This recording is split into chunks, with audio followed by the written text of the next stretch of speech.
¿Cómo están? Muy buenas.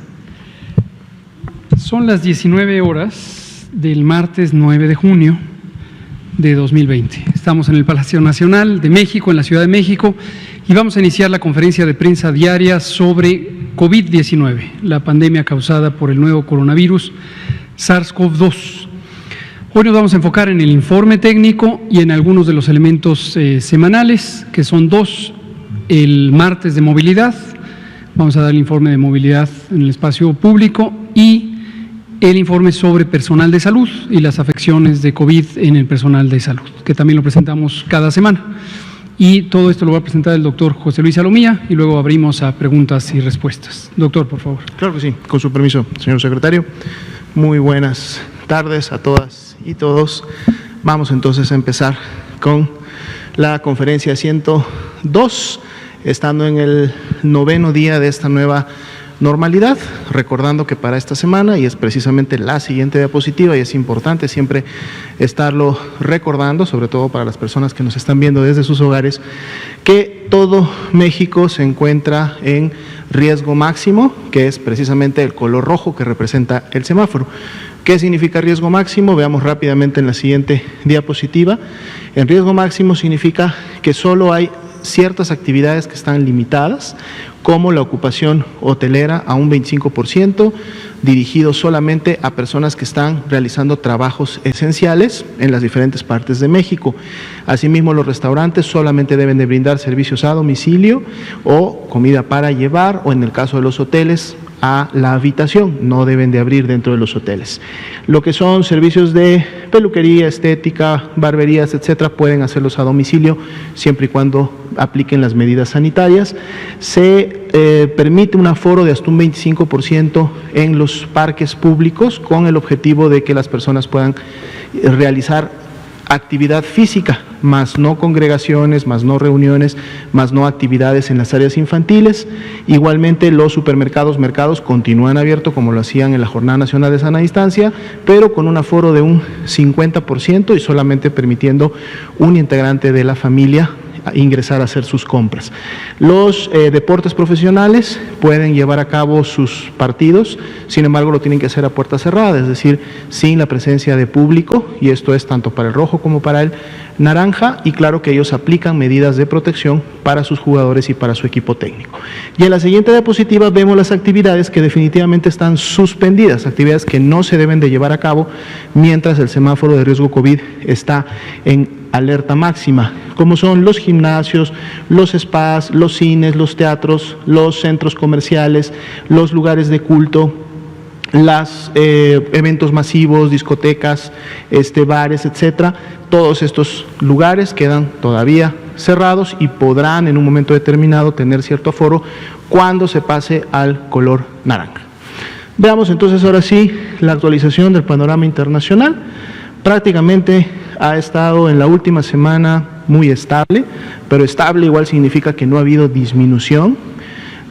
Hoy día se pasó el número total de 7 millones en todo el mundo de personas confirmadas con COVID-19, sin embargo continúa siendo el 23% la pandemia activa de los últimos 14 días y continúa siendo la región de las Américas la que mantiene la mayor carga de casos de esta pandemia activa.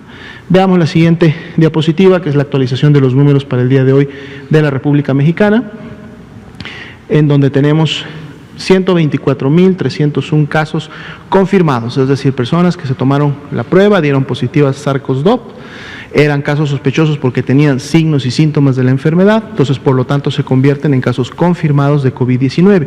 Pero así también, y por el mismo mecanismo, fueron descartados 182.077 personas y están aún en estudio esperando un resultado de laboratorio 50,677. Así como veíamos la pandemia activa, la epidemia activa en México, que es parte de esta pandemia, son solamente 18,904 casos, que representan el 15% del total de casos que hasta el momento han ocurrido en el territorio mexicano. Ahorita los vamos a ver más a fondo. Y bueno, el día de hoy también se actualiza el número de defunciones, 14,649 las personas que lamentablemente han perdido la vida. Veamos la siguiente diapositiva, es precisamente la carga acumulada, hasta 124,301 casos. Vemos cómo está distribuido en el territorio nacional, recordando siempre que los colores más oscuros representan aquellas entidades federativas que tienen la mayor carga acumulada, es decir, que desde que inició la epidemia en México, pues tienen la mayor cantidad de casos confirmados, y en la siguiente diapositiva las podemos ver rápidamente y precisamente con ese número de carga acumulada, de casos confirmados desde el inicio de la epidemia, en cada una de ellas en orden descendente para identificar rápido la información. La siguiente diapositiva, volvemos al mapa, pero ahora un mapa que solamente registra los casos activos, 18,904, y pues vemos aquí que los colores son diferentes. La gran mayoría de los estados están todavía en un rango que no ha pasado de los 1,000 casos en los últimos 21 días, pero esto irá cambiando dependiendo de la dinámica de la transmisión. Veamos la siguiente diapositiva, es esta misma información, pero igual, nuevamente en orden descendente para cada entidad federativa, y el público y las personas que están viendo la información puedan rápidamente identificar cuál es la carga más reciente en sus estados, recordando que esto es lo que está pasando en la epidemia activa. Son las personas que iniciaron con signos y síntomas en los últimos 14 días. La siguiente diapositiva tiene este mismo enfoque de tiempo, es decir, últimos 14 días, pero en base poblacional, es la tasa de incidencia, y en este caso la nacional 14,8, distribuida de manera diferente. Vemos escalas que superan el 20 en un momento determinado, y son precisamente las entidades federativas que tendrían los colores más oscuros. En la siguiente diapositiva podemos ver la tasa de incidencia actual, que es precisamente la barra verde. Están en ese orden acomodadas las entidades federativas, pero además tenemos una barra de color azul que es la misma tasa de incidencia, pero como se encontraba hace 2 semanas. Entonces nos permite ver algunas diferencias. Vemos como, por ejemplo, en el caso de la Ciudad de México, estas dos barras se están acercando, es decir, que la tasa de incidencia de los últimos 14 días está acercándose a ser similar a la que había hace 2 semanas, lo cual es una buena noticia en este caso para la Ciudad de México, y ese mismo ejemplo podría aplicarse para otras entidades que tienen esta misma presentación. Hay algunas que inclusive la tienen nivelada, o hay algunas en donde ya vemos que la barra azul supera a la barra verde, y entonces esto significa que la tasa de incidencia de esos 14 días ha disminuido en las últimas 2 semanas. Esperemos que eso continúe, porque podría representar ya la bajada del pico epidémico para esas entidades federativas. Veamos la siguiente diapositiva. Aquí vemos precisamente esa diferencia en proporción en relación a la tasa de incidencia actual y cómo estaba hace 14 días. Inclusive ahí podemos encontrar a la Ciudad de México con un 6%, y decíamos que los que estaban alrededor del menos 20 y más 20, pues estaban más o menos llegando a un nivel de estabilidad. Los que están por debajo de menos 20 quiere decir que sí han tenido un descenso importante de su tasa actual, o sea, ha habido una disminución, y los que están por encima del 20, pues bueno, todavía están teniendo un incremento o confirmación de casos y tasa de incidencia mayor que la que tenían hace 2 semanas, y aquí podemos ver cuáles son las entidades que tienen la mayor proporción de incremento. Quiere decir que están teniendo una actividad importante en las últimas 2 semanas. Veamos la siguiente diapositiva, que es la distribución por fecha de ocurrencia de las defunciones que hasta el momento se han producido, y también se representan las 1,478 defunciones que al día de hoy estarían pendientes de un resultado, que son las barras de color naranja claro que están sobre las barras de color azul oscuro. Si vemos la siguiente diapositiva, es esta misma información, pero ahora distribuida por entidad federativa, es decir, los 1,478 defunciones aún sospechosas se encuentran precisamente en la parte superior de las barras azules, las barras naranjas claros, y ahí podemos ver que entonces tendríamos todavía una expectativa de que se incrementara el número de decesos en estas entidades federativas que tienen estas barras.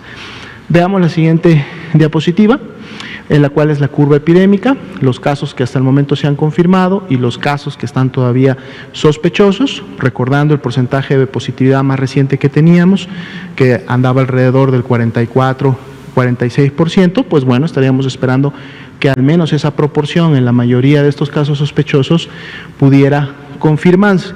Recordando, por si no lo habíamos comentado anteriormente, que las defunciones que vimos en la diapositiva anterior, que son sospechosas, esas 1.478, están o forman parte de estas 50.677 resultados que están sospechosos. Por lo tanto, cuando vemos la siguiente diapositiva, que es la distribución precisamente de estos resultados aún pendientes de conocerse, aquí también están las defunciones que están pendientes de saber si son confirmadas o no son confirmadas, y entonces podemos ver en la barra naranja claro, que está sobre la barra de color guinda o rojo oscuro, precisamente cuáles son las entidades que estarían de alguna manera acumulando la mayor cantidad de estos casos sospechosos, que todavía no tenemos un resultado de laboratorio, y que de darse el mismo, ustedes pueden ver claramente que habría entidades que rápidamente podrían incrementar su carga confirmada de enfermedad, por lo tanto su tasa de incidencia también, dependiendo la fecha de inicio en la que estuvieron estos casos. Veamos la siguiente diapositiva, es precisamente la carga acumulada de casos confirmados. El incremento en las últimas 24 horas de casos confirmados fue del 3.5%. Prácticamente este número de alrededor de 4.000 casos es lo que se ha mantenido en las últimas semanas, ha sido lo que se ha estado incrementando. Hemos tenido días de mayor cantidad de casos, días de menores, diríamos que estamos más o menos en un promedio. Pasemos a la parte del análisis de la ocupación y disponibilidad hospitalaria. 98% fue la tasa de notificación, muy buena para las 793 unidades que pueden notificar. Y aquí vemos cómo está México como país, en el caso de camas IRAG generales para pacientes graves, pero que no requieren un ventilador mecánico, la ocupación es del 46%, y en el caso de camas que sí tienen un ventilador, que están destinadas a pacientes que requieren de esta asistencia porque son pacientes críticos con serias complicaciones, pues el porcentaje de ocupación es del 38%, y pueden ustedes ahí tener los números totales de las camas, tanto que en un momento existían como las que están actualmente disponibles y las que están ocupadas. En las siguientes dos diapositivas veremos la distribución nacional. Por ejemplo, de ese 46% nacional de camas generales, pues vemos que hay entidades federativas que tienen una mayor saturación, 78, 77, 55, que la han mantenido así, estos tres estados precisamente en la última semana, y han estado pudiendo tener este balance entre los egresos, las camas que en su momento se convierten, se expanden, y eso ha permitido siempre tener disponibilidad. Vemos una situación similar en la siguiente diapositiva, que es la de camas críticas, donde también estos estados siguen teniendo la mayor ocupación, pero también han podido tener al menos más de un 30% de disponibilidad, lo cual pues puede asegurar que un paciente crítico que requiere este tipo de atención pueda tener acceso a un ventilador y pueda tener acceso a una atención de ese nivel de especialidad. El siguiente diapositiva nos muestra ahora sí no número de camas, sino unidades completas, unidades hospitales de segundo y tercer nivel que están funcionando como COVID. De ayer para hoy no tenemos diferencias, son 793 las unidades COVID que se mantienen activas. Ahora sí, pasemos al otro grupo de información, que sería la siguiente diapositiva, en donde vamos a actualizar. Bueno, esta precisamente la ponemos cuando tenemos un incremento en el número de defunciones que se han confirmado en las últimas 24 horas. Ojo, que se han confirmado, no que han sucedido, y precisamente colocamos esta diapositiva para que sea visualmente apreciable cómo las defunciones que se han confirmado en las últimas 24 horas realmente están distribuidas por fecha de ocurrencia en varios días, que involucran en su gran mayoría prácticamente a las últimas 2 semanas. Y esto tiene que ver con la rapidez y eficiencia, precisamente con que las entidades federativas están confirmando y notificando estas defunciones. Ni bien ellos confirman y notifican, inmediatamente ingresan a la estadística nacional y ustedes las pueden tener aquí cada una de las noches en base a los cortes que se hace de la base de datos. Entonces aquí están las 596 defunciones que se confirmaron en las últimas 24 horas, pero vean en el color azul que está sobre las barras de color guinda oscuro, pues cómo están distribuidas en el tiempo, siendo realmente en las últimas 24 horas prácticamente 5 las que se habían producido. Veamos ahora sí la siguiente grupo de diapositivas. Hoy día toca actualizar los casos o las afectaciones que ha habido a los profesionales de la salud por COVID-19. Tenemos los 3 grupos que presentamos en los panoramas generales, es decir, el grupo de casos que se han acumulado, 26.666 es lo que marca el corte al día de hoy. Así también todavía hay 11.800 profesionales de la salud que tienen un resultado pendiente de laboratorio para poder confirmarse, y también prácticamente 59.000 de ellos han salido negativos, es decir, dieron negativos a la prueba de SARS-CoV. Y aquí ustedes los pueden ver distribuidos por entidad federativa. El orden está dado por la carga acumulada de casos confirmados, pero sobre esta carga acumulada pueden ustedes ver también dónde se concentran los casos que aún son sospechosos, que es el naranja claro, por lo tanto ahí podríamos tener un aumento, y también podemos ver por entidad federativa en donde en mayoría o en más cantidad se han descartado estos casos, que es la barra verde que está al final. Veamos la siguiente diapositiva. Aquí tenemos la curva epidémica, similar a la que veíamos de la carga total de personas. Aquí tenemos específicamente la de profesionales de salud y es también por fecha de inicio de síntomas. Vemos una curva, digamos que es un poco más aplanada que la que vemos de todos los demás casos, al menos para efectos de la tendencia, pero bueno, necesitaremos ver estos 11.800 casos que están todavía pendientes de un resultado, cómo terminan confirmándose, y veremos si eso genera alguna tendencia diferente que estamos visualizando en los barras de color guinda. Veamos la siguiente diapositiva. Aquí tenemos la distribución, similar que en la anterior, de los que serían los casos de profesionales de la salud, pero los activos, es decir, los que se han confirmado en los últimos 14 días, y de hecho representan el 24% del total que comentábamos, son 4.465, e igual los podemos ver distribuidos por entidad federativa en donde se realizó la confirmación, y esto normalmente siempre va de la mano en donde labora el profesional de la salud, y entonces eso nos permite ver dónde en la epidemia reciente estamos teniendo pues la mayor carga de profesionales de la salud que están enfermando de COVID-19. Veamos la siguiente diapositiva. Es la distribución por grupo de edad de todos los casos confirmados. Veamos que aquí tenemos a las mujeres, están teniendo un poco más, a diferencia, si recuerdan, presentamos la distribución por sexo el día de ayer, y vemos que siempre los hombres en general son los que tienen mayor carga de enfermedad. Bueno, en este caso es un poco más en el caso de las mujeres, 57%, y podemos ver cómo están distribuidas las barras, viendo que el grupo de mayor afectación estaría prácticamente entre los 30 y los 39 años, que son las barras más elevadas que tenemos. Veamos la siguiente diapositiva. Aquí tenemos la distribución en relación a la profesión o la ocupación que están desempeñando.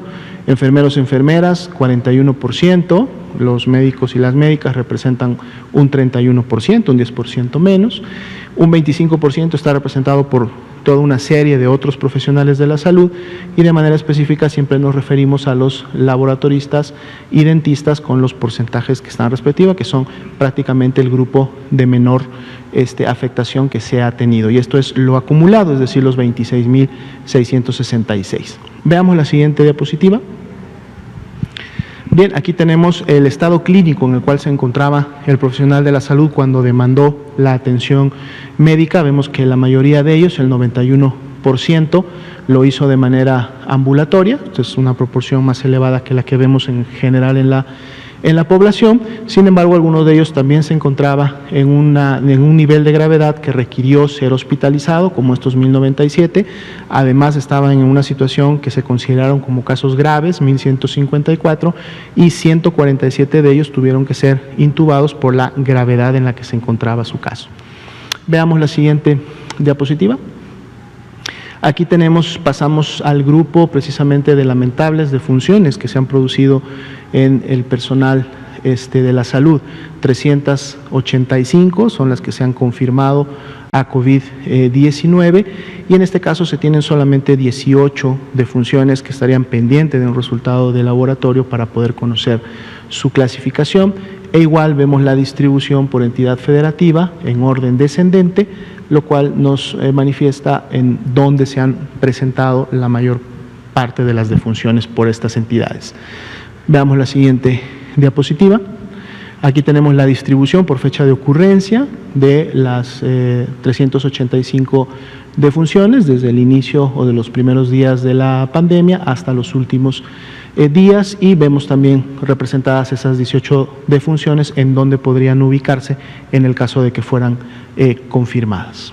Si vemos la siguiente diapositiva, es la distribución precisamente por grupo de edad y sexo. Como lo veíamos el día de ayer en la población general, aquí también las barras se recorren hacia la derecha, lo que quiere decir que tenemos un mayor grado de afectación en la medida que se va incrementando la edad.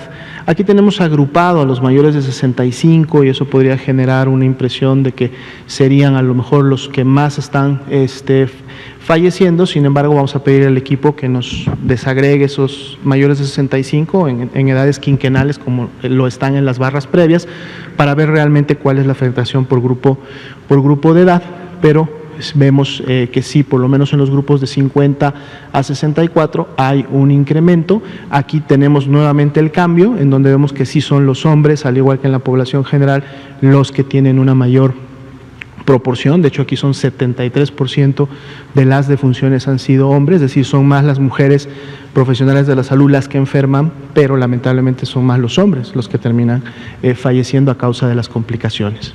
Veamos la siguiente diapositiva. Bien, pasamos entonces ahora al grupo que también solemos actualizar los días martes, que es precisamente la movilidad.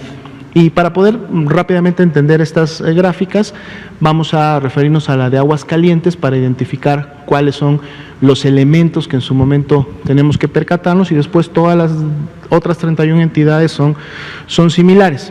Tenemos 3 indicadores de movilidad, que son precisamente las líneas que se van moviendo en las fechas. La de color naranja es el indicador de Twitter, la de color gris es el indicador de Facebook y el color azul es el indicador de Google. Y esto lógicamente representa a las personas que utilizan estas redes móviles en sus dispositivos móviles. Estos sistemas tienen la capacidad, a través de los posicionadores globales, los GPS que tienen en los celulares, en las tabletas u otros dispositivos móviles, estas empresas pueden, a través de la autorización que cada uno de nosotros le dio a la empresa, poder estar monitoreando en dónde estamos en un momento determinado, y entonces de ahí se obtiene precisamente la movilidad. Luego tenemos 2 parámetros. El primero, que es el azul, que es esta raya que tenemos al principio, es el que marca el inicio de la Jornada Nacional de Sana Distancia, el 23 de marzo.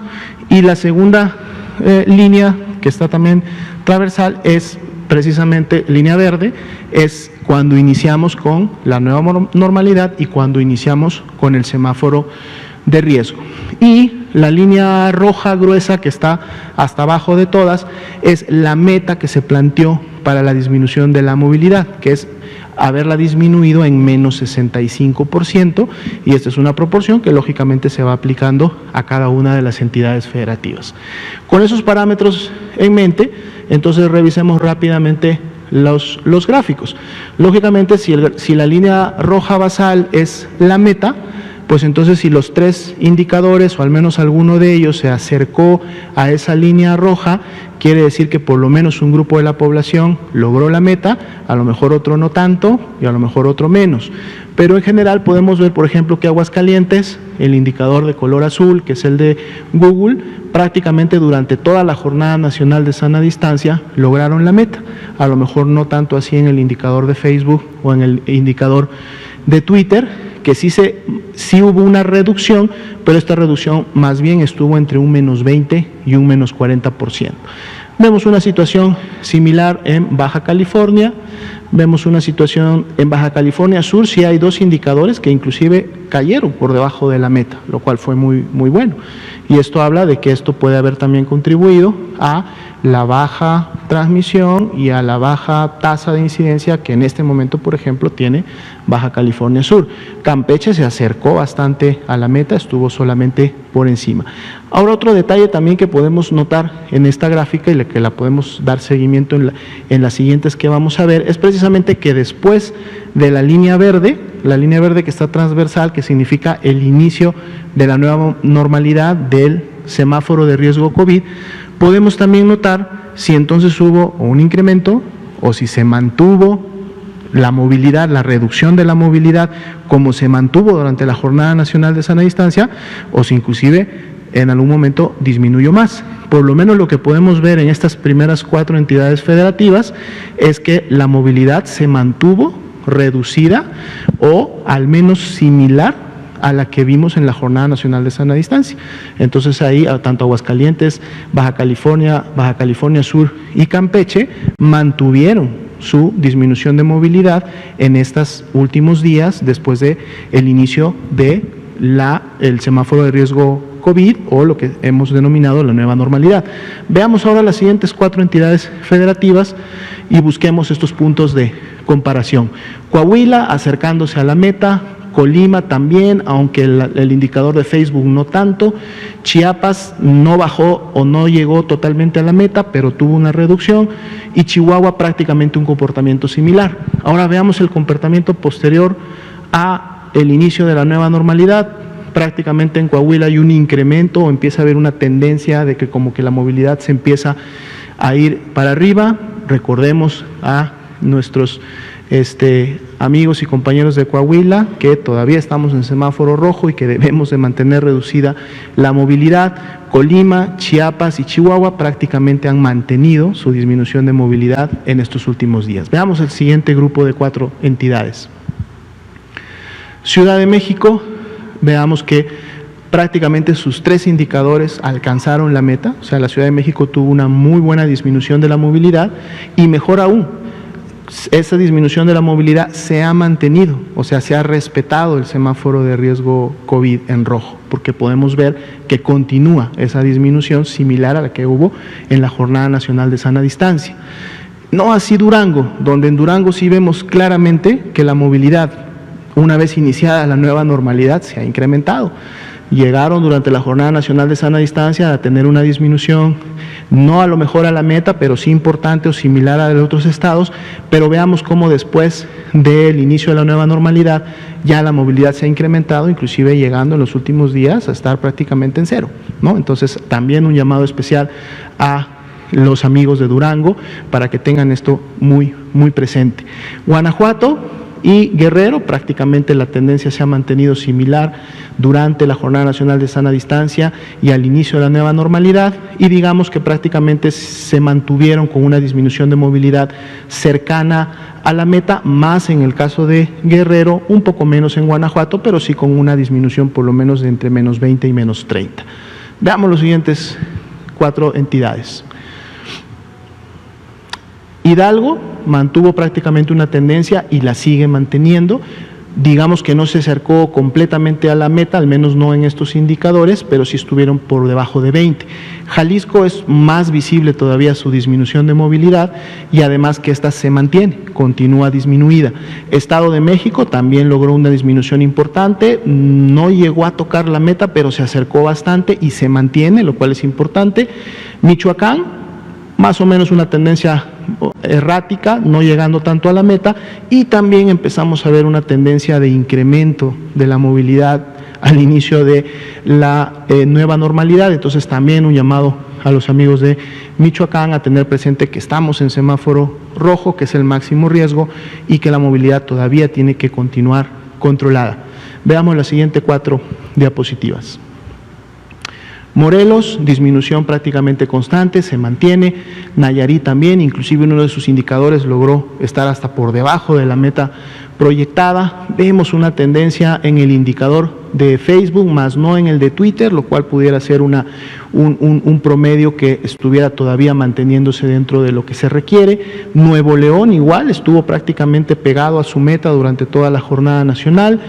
Digamos que todavía mantiene la misma tendencia desde la nueva normalidad, lo cual es bueno, y Oaxaca prácticamente en la misma condición. Veamos las siguientes diapositivas.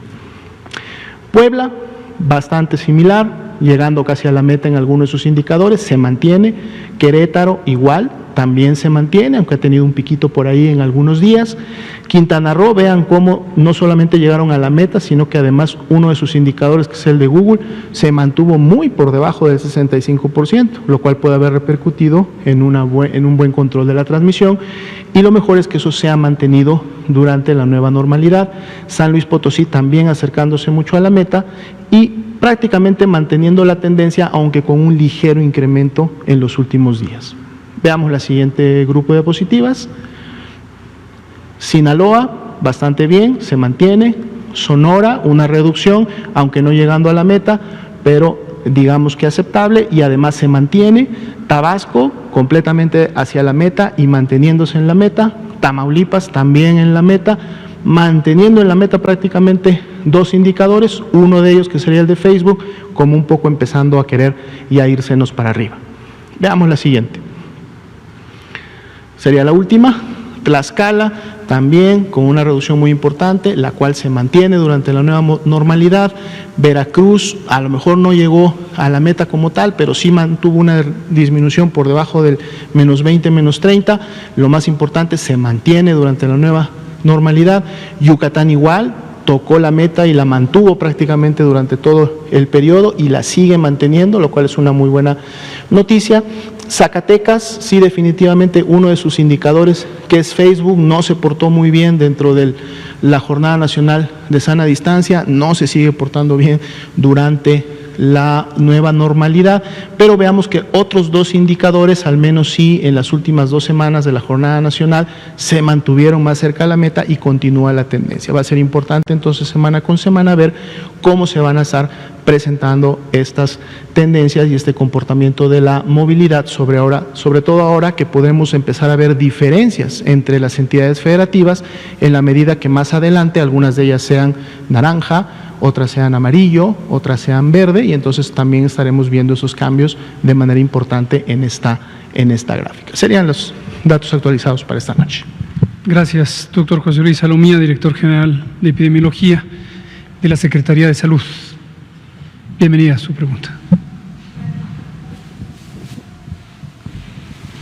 Buenas noches, Liliana Noble de Pulso Saludable. Doctor Gatell, cuando vino el doctor López Ridauri, él hablaba del dengue. ¿Qué pasa si un paciente empieza en estos lugares endémicos con sospechas y él piensa que es COVID y se queda en su casa, pero es dengue? ¿Habría alguna forma de identificar para que no ocurra una complicación grave? Y también me gustaría saber, se han dado muchas movilizaciones de estos anarcos. Yo quisiera saber si estos eventos eventualmente pudieran potencializar un brote. A lo mejor ellos piensan que porque son jóvenes no les va a pasar, pero mi inquietud, ¿qué pasa si por ahí hay alguien que lo tiene y lo lleva a su casa y ahí esto se estaría viendo en 2 o 3 semanas más o menos? Gracias. Muchas gracias. Sobre la segunda pregunta, efectivamente sí, cualquier congregación en el espacio público, por cualquier motivo, festivo, para expresar un posicionamiento de tipo político, un festival, cualquier razón. No es distinto en términos de la dinámica epidémica, cualquier congregación puede contribuir a los contagios. Desde mi punto de vista, por el tamaño de las expresiones públicas, las manifestaciones que han ocurrido en días recientes, no necesariamente son llamativas. Desde luego, como he dicho, sí definitivamente pueden contribuir a que se generen contagios, pero no llaman particularmente respecto a otros tamaños de congregación pública que pueden existir y han seguido existiendo en todos estos días. Respecto a la posibilidad de tener más de una enfermedad infecciosa al mismo tiempo, puede representar un reto, sobre todo de diagnóstico. De control no tanto, porque son dos mecanismos de control muy diferentes. COVID es una enfermedad que se transmite por la vía respiratoria y el mecanismo de control fundamental es mantenernos a sana distancia física unos de otros, en particular respecto a la vía respiratoria. Y el control del dengue se ejecuta controlando a los mosquitos que lo transmiten, mosquitos del género Aedes, que ocurren en el espacio de la vivienda, en la periferia de la vivienda, y que se crían en pequeños reservorios de agua artificiales, también en los naturales, pero generalmente en los artificiales. La basura, llantas, cacharros, botes, cubetas, piletas, tinacos abiertos, etcétera, en los climas templados que tiene México por doquier. Lo cierto es que pueden existir dos infecciones virales en la misma persona. Tenemos ya un par, ¿verdad?, de casos. Un caso registrado nada más. Con un caso es difícil hacer inferencias estadísticas sobre lo que podría ocurrir y es un caso leve de ambas enfermedades. Se está recuperando, se recuperó sin mayor peligro. COVID es una enfermedad nueva, el virus SARS-CoV-2 es nuevo y no se conoce que existan interacciones ni para generar una enfermedad más grave ni para neutralizarse unos con los otros, con el otro, los 4 virus dengue. Lo más probable es que no haya interacción alguna. Ya a nivel poblacional puede representar un reto porque la fiebre es un síntoma cardinal de ambas enfermedades, lo es el dolor de cabeza, lo es el dolor de cuerpo, el malestar general. Aquí lo que puede ayudar son los síntomas específicos de COVID o más específicos para distinguirlos de dengue, como es el dolor de garganta, como es el escurrimiento nasal, que son menos frecuentes en dengue. También la diarrea. No es que sean específicos de COVID, que solo los tenga COVID, pero cuando uno contrasta las dos enfermedades, se puede distinguir estos síntomas de un lado. Y del lado de dengue, el dolor de los ojos, que es muy característico, igual, no es exclusivo de dengue, pero al distinguirlo puede ayudar. Sí se puede volver un reto a nivel poblacional. Nos pasó en la pandemia de influenza 2009, tuvimos, particularmente en el estado de Jalisco, un enorme brote de dengue, el más grande que habíamos tenido en los últimos 9 años hasta ese momento, y tuvimos la pandemia de influenza y Jalisco fue una de las zonas importantemente afectadas. Entonces, hoy podría pasar lo mismo.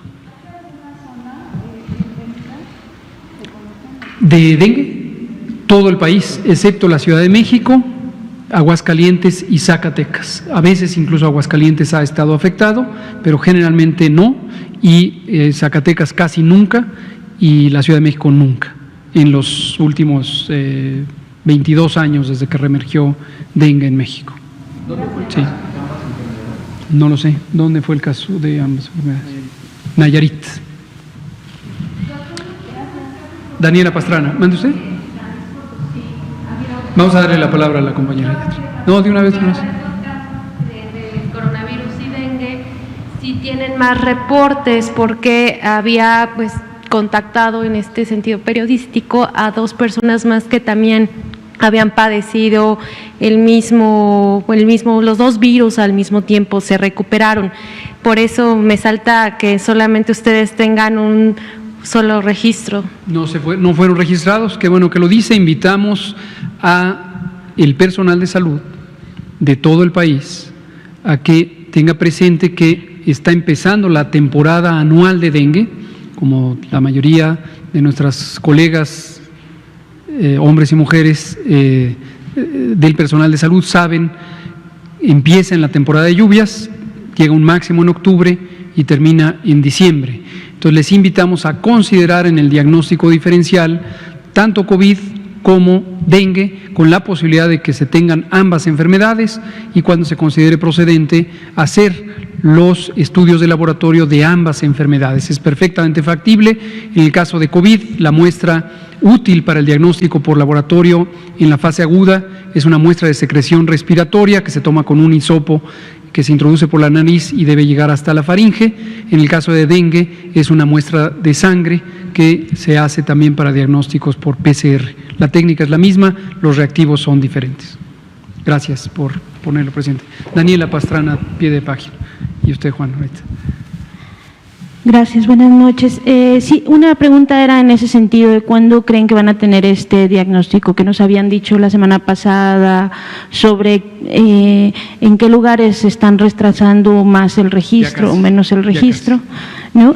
Una era esa y otra sobre el turismo. Nos dicen que en Quintana Roo, que es una de las zonas más afectadas económicamente, bueno, el gobernador ya ha empezado a pues abrir o parcialmente algunas de las hoteles, parques, cines y bueno, no sé, no está dentro de la lista de los 5 estados que ya tienen la gráfica azul más alta que la naranja. Entonces, un poco saber qué se puede hacer en el caso del turismo, porque también implica la movilidad de personas que están quizá en una zona que ya va para abajo hacia otra que quizá va para arriba o viceversa, ¿no? Entonces, un poco cuáles pueden ser las medidas en el caso de turismo. Quizá lo que me quieren preguntar es cómo nos fue en la reunión con la CONAGO, con las mandatarias y los mandatorios estatales que tienen industria turística.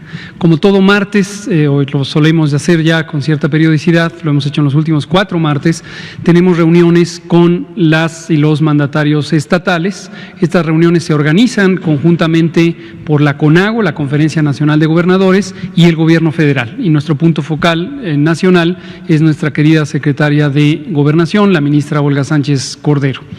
Participó desde luego mi jefe, el doctor Jorge Alcocer, secretario de Salud, el secretario Torruco, Miguel Torruco Márquez, de Turismo, la secretaria de Economía, Graciela Márquez, y la secretaria de Trabajo, Luisa María Alcalde Luján, y varios otros funcionarias y funcionarios federales. Y la reunión fue muy productiva, como suele ser cuando conversamos con las titulares del Poder Ejecutivo Estatal, en un ánimo de colaboración, siempre de mucho respeto, y el tema específico fue la industria turística. El secretario de Turismo, entre otras cosas, propuso al secretario de Salud que se evaluara, considerar la industria turística parte de las actividades esenciales. Hizo una exposición de motivos que me parece sumamente elocuente y bien documentada, misma que ya conocíamos, lo habíamos platicado internamente en el Gobierno Federal y fue sujeto a comentarios y lo vamos a evaluar. Vamos a evaluar cuáles son los pros, los contras, los retos, las dificultades y los elementos importantes a considerar. Esto nos da un marco de referencia para cualquier inquietud que pudiera haber respecto a la activación de la industria turística.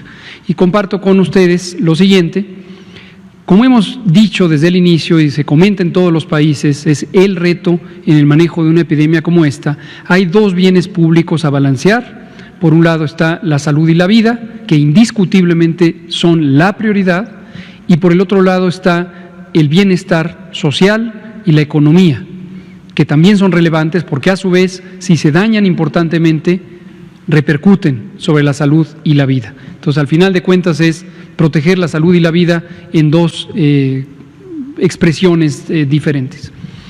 En ese sentido, varios de los gobernadores y la jefa de gobierno de la Ciudad de México, quien también estuvo presente, la gobernadora de Sonora, que también participó, externaron distintas perspectivas sobre la realidad económica en sus estados, el gobernador de Hidalgo también, Omar Fayad, entre otros, y todos reconocimos que es importante considerar simultáneamente para aquellos estados que dependen de la industria turística en forma mayoritaria, ejemplos destacados Quintana Roo, Baja California Sur, considerar ese aspecto, esa dependencia económica tan importante a la industria turística con respecto a la epidemia, cómo está evolucionando la epidemia y cuál es la capacidad de respuesta frente a esa epidemia.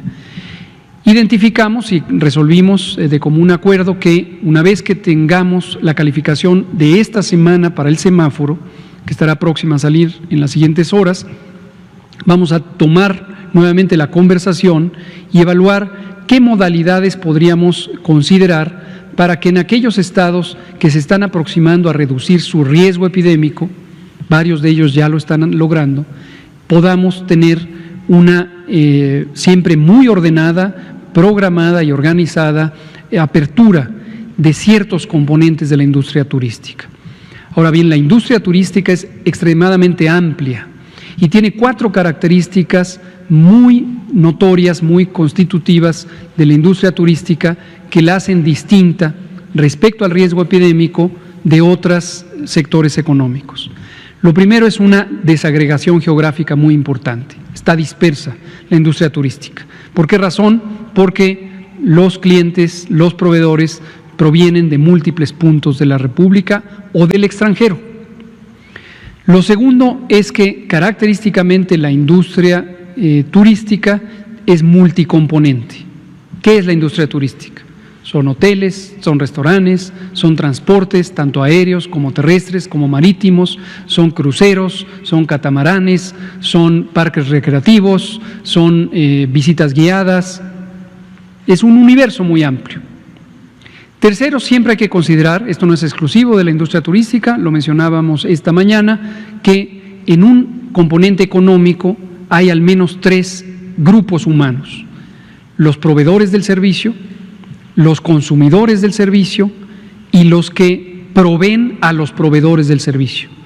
Si uno abre un segmento, abre 3 cosas al mismo tiempo. Y en todo momento estamos evaluando la cantidad de personas que se sumarían al espacio público. Y rápidamente, en el caso de la industria turística, se puede sumar demasiada gente. Y esto no tenemos nada en contra de ninguna persona ni grupos, pero desde luego en términos del riesgo epidémico es muy importante. Y una cuarta categoría o característica del sector turístico es que por definición es un espacio de relajamiento. Entonces, cuando uno piensa en protocolos de seguridad sanitaria, pues uno puede tener mucha conciencia respecto al proveedor de los servicios, pero respecto al consumidor de los servicios, pues no. Una vez que se está con el traje de baño y uno quiere tomar el sol o quiere uno hacer una excursión o cualquier evento o cultural o recreativo, se pierde la noción de que hay que cuidar la sana distancia, la higiene de manos, etcétera, etcétera, etcétera. Entonces, es un reto importante. Todo esto lo conversamos ahí. Por cierto, participó también el Instituto Mexicano del Seguro Social, el maestro Zoe Robledo. Todo esto fue a distancia, fue por videoconferencia. El maestro Zoe Robledo estuvo solamente unos minutos y dejó encomendada su representación al titular de Prestaciones Económicas y Sociales. Y lo que vamos a hacer en los siguientes días es, con los protocolos de seguridad sanitaria que ya definimos para las 3 industrias neoesenciales, más un trabajo de varias etapas que hemos venido haciendo desde la Secretaría de Salud conjuntamente con la Secretaría de Turismo, donde tenemos varios lineamientos, los vamos a ir poniendo en práctica para garantizar que cualquier apertura sea muy calculada, muy ordenada y en el tiempo apropiado. Efectivamente, y con esto termino, no se puede abrir en semáforo rojo de manera generalizada. Pero confiamos en la buena conciencia y sentido de responsabilidad que tienen las y los titulares del Poder Ejecutivo Estatal y creo que vamos a ir en buen camino. Juan Álvarez, Grupo Basta, por favor. Buenas noches, Juan Hernández de Periódico Basta y Grupo Cantón. Hemos estado recibiendo a través de nuestras redes sociales ciertos señalamientos, no puedo decir denuncias porque realmente son grupos de personas que quieren pues practicar deporte. En este caso son ligas de fútbol provenientes del Estado de México, las cuales, bueno, también quieren hacer una petición o presionar al gobernador Alfredo del Mazo precisamente para que los deje jugar. Pero aquí la cuestión es de que son ligas que están, que agarraron este pretexto a raíz de la pregunta que hicieron el día de ayer de de la Liga MX. Ellos quieren agarrar este pretexto para, según practicar deporte, ¿no? Son en municipios en donde está el más alto pues, grado de contagios. El Estado de México es el municipio donde está el más alto grado de contagios. Y ya, de hecho, en Nezahualcóyotl ya hay ligas que están en la noche están practicando, pues, jugando fútbol, con todo lo que conlleva, ¿no? Porras, etcétera. Y las autoridades no han hecho nada por frenar esto.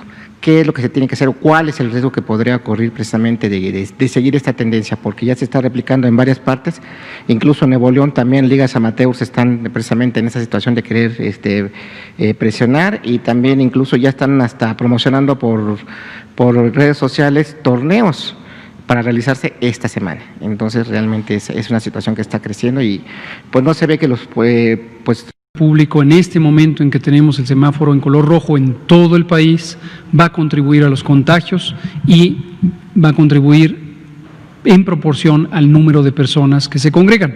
Si se congregan 2, es de ese tamaño; si se congregan 4, es el doble; si se congregan 8, es otra duplicación, y así progresivamente.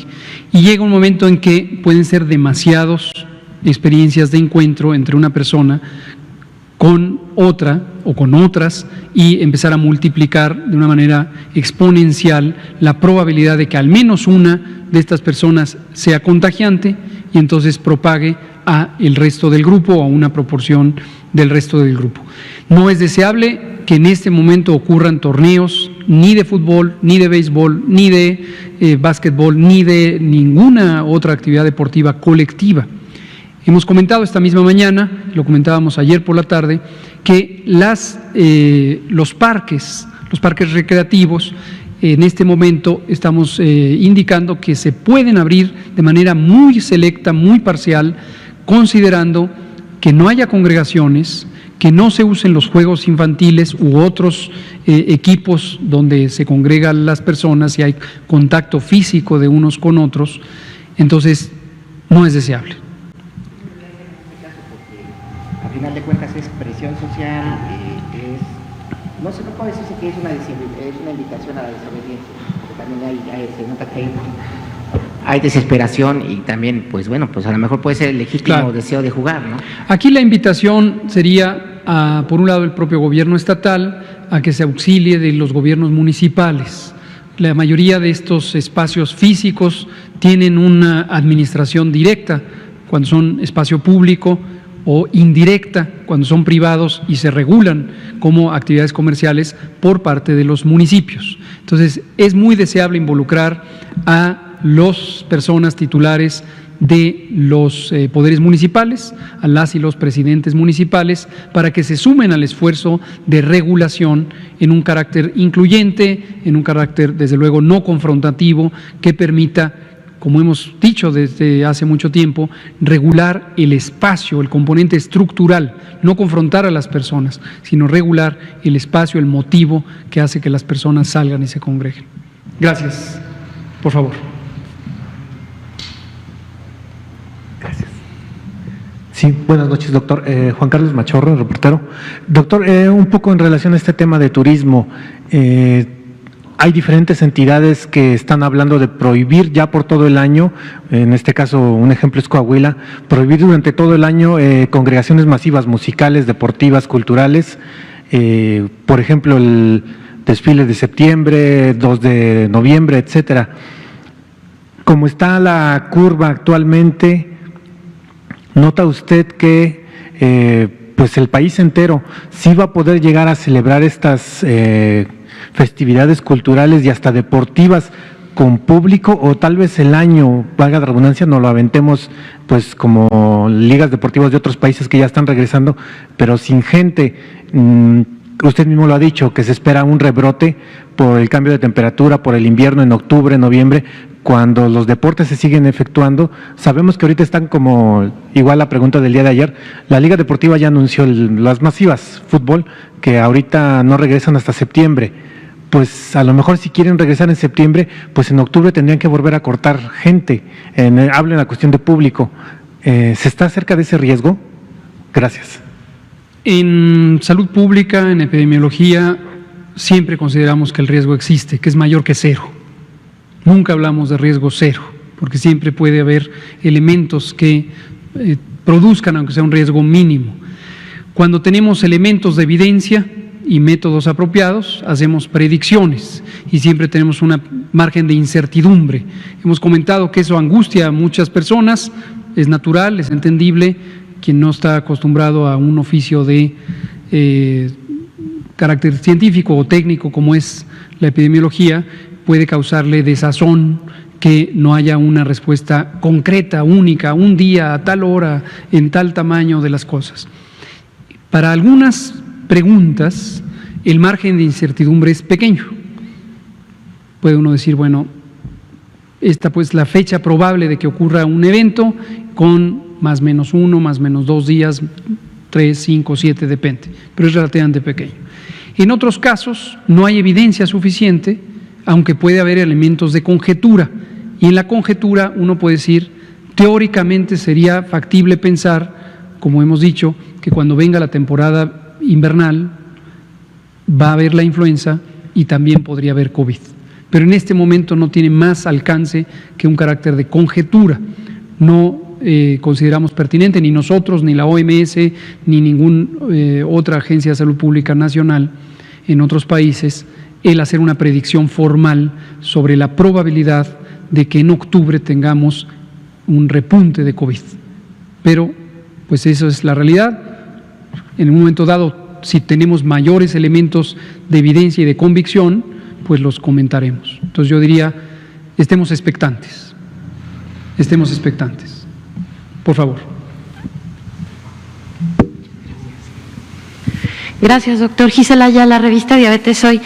Doctor, con lo que hemos visto respecto a diabetes, obesidad e hipertensión, ¿esto nos llevará a políticas más estrictas, a guías de práctica clínica actualizadas y lo que estamos viendo, nuevos medicamentos para lograr el manejo de diabetes? Esa es la primera. La segunda, rápidamente, ¿habrá algunas normativas específicas en materia de movilidad para estos grupos de riesgo cuando el semáforo permita que regresemos a oficinas y calles? Gracias. Muchas gracias por estas 2 preguntas.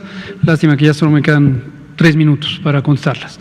Pero sobre la primera, nos estimula mucho que haya interés en este tema de las enfermedades crónicas, porque México es uno de los países que ha tenido las más grandes epidemias y sigue teniendo, desde luego, epidemias de enfermedades crónicas. En algún momento fuimos el primer país, un momento me refiero en los últimos 6 años o 7, a veces nos han sobrepasado algunos otros países, pero 1 o 2, en la prevalencia de diabetes, en la prevalencia de obesidad y sobrepeso, en la prevalencia de hipertensión. La mitad de la mortalidad en México, hemos comentado que el dato más reciente son un poco más de 722,000 muertes en México en 2018 por todas las causas documentables y clasificables. La mitad de ellas son por afecciones de la salud, por enfermedades que se relacionan con la mala alimentación. Esto incluye algunos cánceres, pero desde luego la obesidad, el sobrepeso, la hipertensión, la insuficiencia renal, que a su vez es consecuencia en su mayoría de la propia diabetes.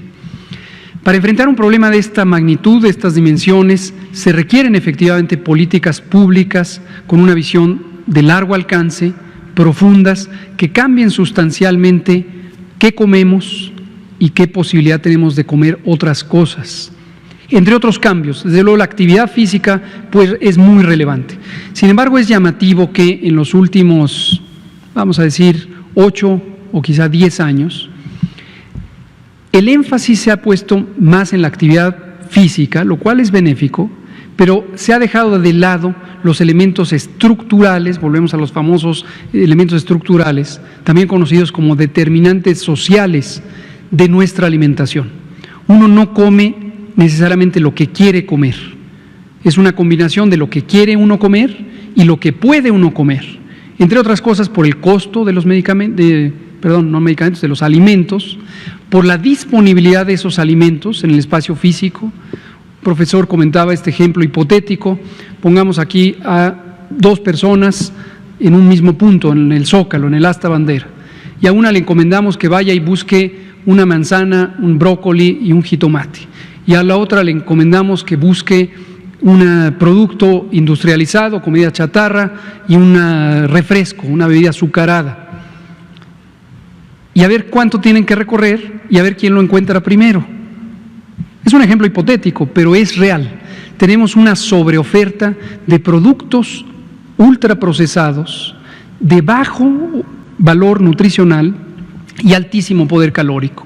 Y la evidencia científica es indiscutible de que este es el motor fundamental de la epidemia de diabetes, obesidad, sobrepeso y enfermedades crónicas en general en México y en el mundo.